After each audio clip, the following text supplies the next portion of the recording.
Bismillahirrahmanirrahim. Assalamualaikum warahmatullahi wabarakatuh.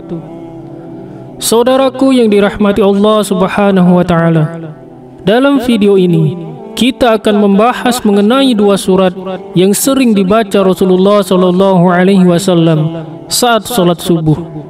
Sebelum menyimak video ini, sempatkanlah untuk bersolawat dengan menulis solawat kepada baginda Nabi Muhammad SAW pada kolom komentar sebagai tanda penghormatan kita kepada beliau.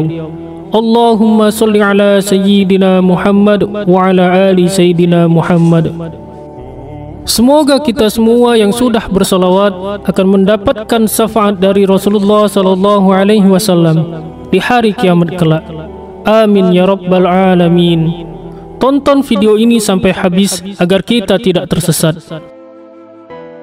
Saudaraku yang dirahmati Allah Subhanahu wa Ta'ala, salat subuh memiliki sejumlah keutamaan bagi muslim yang melaksanakannya. Diriwayatkan dalam hadis Muslim dari Ummul Mukminin Aisyah radhiyallahu anha, Rasulullah SAW bersabda, 2 rakaat salat sunnah qobliyah subuh lebih baik daripada dunia dan seisinya. Allah juga menjanjikan balasan surga bagi seseorang yang mengerjakan salat subuh, sebagaimana dijelaskan dalam hadis Bukhari nomor 574. Barang siapa yang mengerjakan salat bardain, yaitu salat subuh dan asar, maka dia akan masuk surga. Salah satu sunnah salat adalah membaca surat atau ayat Al-Quran setelah membaca surat Al-Fatihah. Al-Quran sendiri terdiri dari 114 surat. Jadi kita semuanya memiliki pilihan surat atau ayat yang banyak untuk dibaca setelah membaca surat Al-Fatihah. Semua surat maupun ayat dalam Al-Quran boleh dibaca, mulai dari surat-surat pendek seperti yang ada pada juz 30. Ada pula yang gemar membaca potongan-potongan ayat dalam surat-surat yang panjang.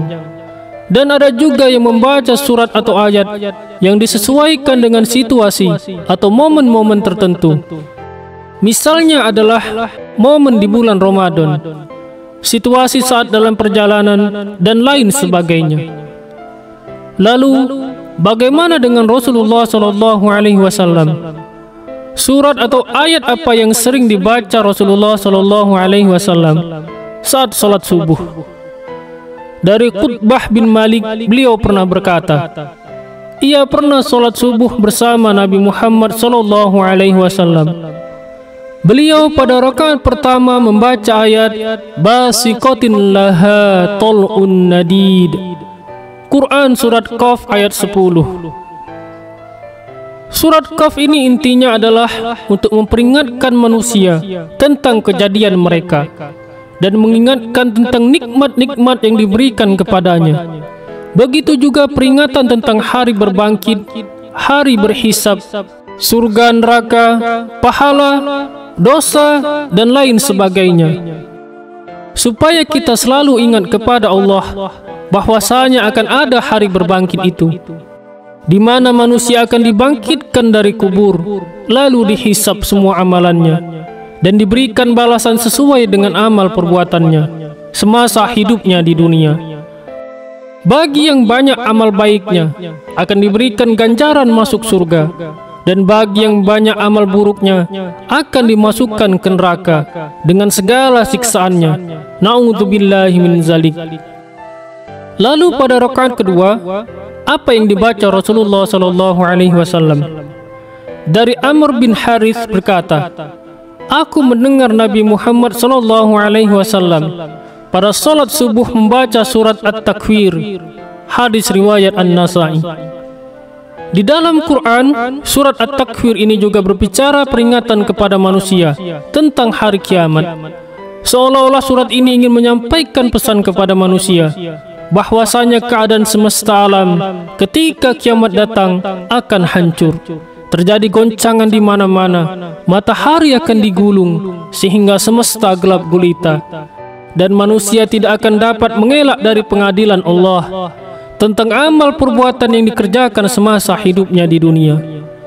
Saudaraku yang dirahmati Allah Subhanahu wa taala, apa keutamaan membaca surat At-Takwir pada rakaat kedua salat subuh? Insya Allah mampu meningkatkan keimanan kita kepada Allah Subhanahu wa taala dan memunculkan kekhusyuan dalam salat, bahwasanya kita semua akan meninggal dan akan sangat celaka di saat kita meninggal tanpa bekal amal soleh yang cukup untuk menghadap Allah Subhanahu wa taala. Untuk itu disarankan untuk kita semua, bacalah dua surat ini saat mengerjakan salat subuh dan pahami maknanya dengan baik. Insya Allah kita akan menjadi manusia yang senantiasa ingat kepada Allah, selalu bersyukur, dan sangat takut untuk melakukan perbuatan dosa. Mari kita semua berdoa kepada Allah Subhanahu wa taala. Semoga kita semua selalu dijaga iman dan Islam kita oleh Allah Subhanahu wa taala. Amin ya rabbal alamin. Wallahu a'lam bishawab. Demikian yang dapat saya bagikan. Semoga bermanfaat untuk kita semua. Wassalamualaikum warahmatullahi wabarakatuh.